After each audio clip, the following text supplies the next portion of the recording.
மனம் மாறுங்கள், ஒவ்வொருவரும் இயேசு கிறிஸ்துவின் பெயரால் திருமுழுக்கு பெறுங்கள். நம் ஆண்டவராகிய இயேசு கிறிஸ்துவின் அன்பும் அருளும் அமைதியும் மகிழ்ச்சியும் உங்கள் அனைவரோடும் இருப்பதாக. ஆமென்.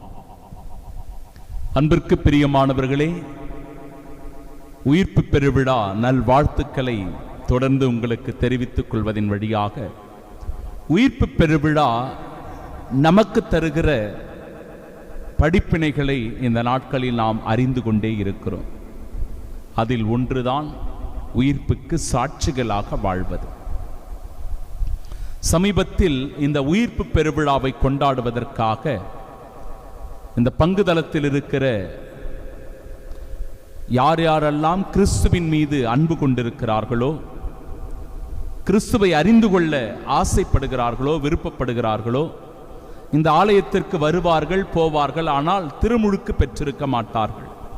அவர்கள் எல்லோரையும் தயார் செய்து திருமுழுக்கு கொடுக்க வேண்டும்.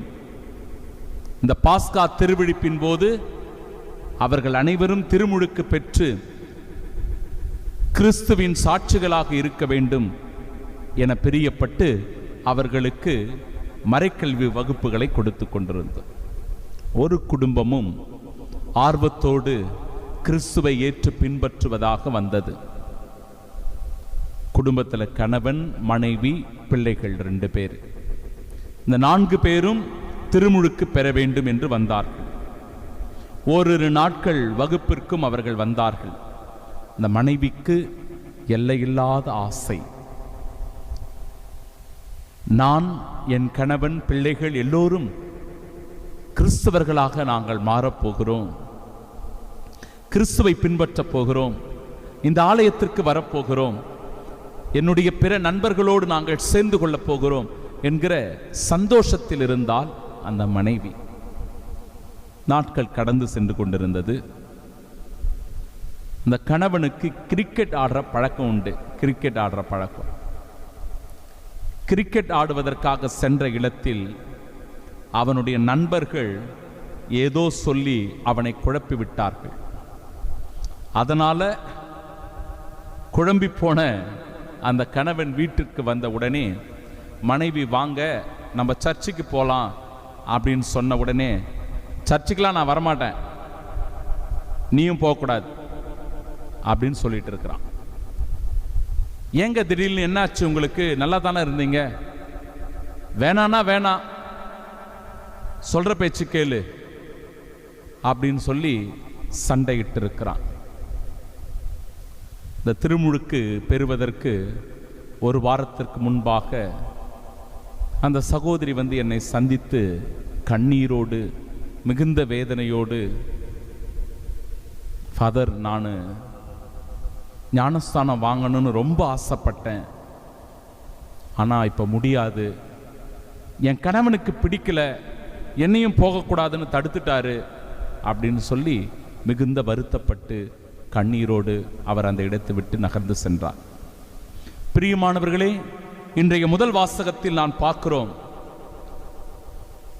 நீங்கள் சிலுவையில் அறைந்த இந்த இயேசுவை கடவுள் ஆண்டவரும் மெசியாவும் ஆக்கினார்.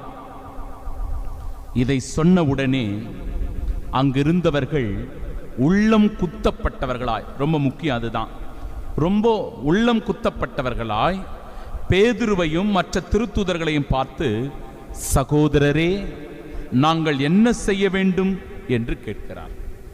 நாங்கள் என்ன செய்யணும்? நாங்கள் பாவம் பண்ணிட்டோம், நாங்கள் தவறு செய்து விட்டோம், நாங்கள் என்ன செய்ய வேண்டும்?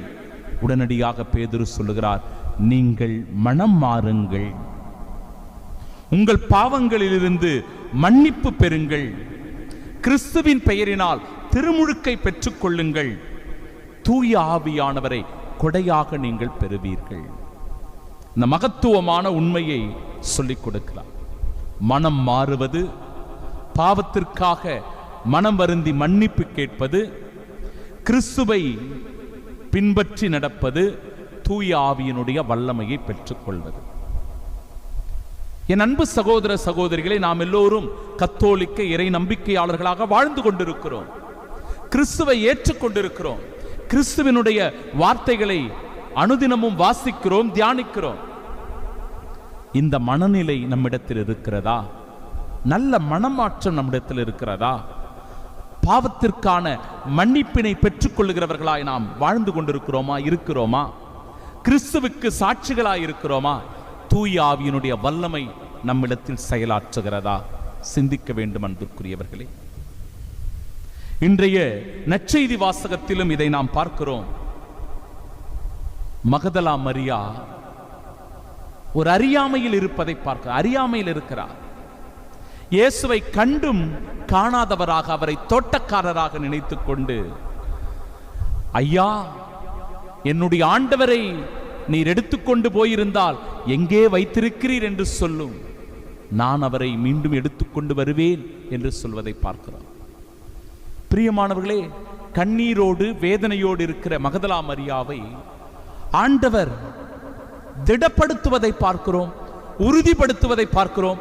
இந்த நற்செய்தியை கேட்டுக்கொண்டிருக்கிற, ஆண்டவருடைய வார்த்தையை தியானித்துக் கொண்டிருக்கிற, ஆண்டவருடைய வார்த்தையில் நம்பிக்கை வைத்து இந்த திருப்பலியில் பங்கெடுத்துக் கொண்டிருக்கிற என் அன்பு சகோதரனே, என் அன்பு சகோதரியே, நீ கண்ணீரோடு இருக்கிறாயா? நீ வேதனையோடு இருக்கிறாயா? நீ துன்பத்தோடு இருக்கிறாயா? இதோ ஆண்டவர் இயேசு உன்னை பார்த்து கேட்கிறார், அம்மா ஏன் அழுகிறாய்? ஏனம்மா அழுகிறாய்? யாரை தேடுகிறாய்?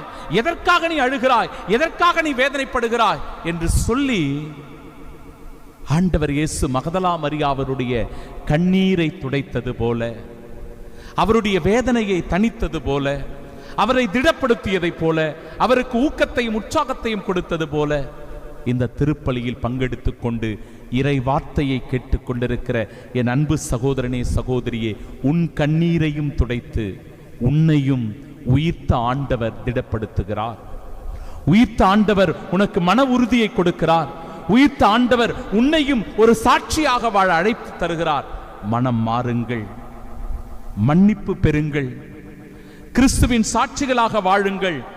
அப்பொழுது தூய ஆவியினுடைய வல்லமையை பெற்று எப்பொழுதும் துணி உள்ளவர்களாய் இந்த உலகத்தில் வாழ முடியும்.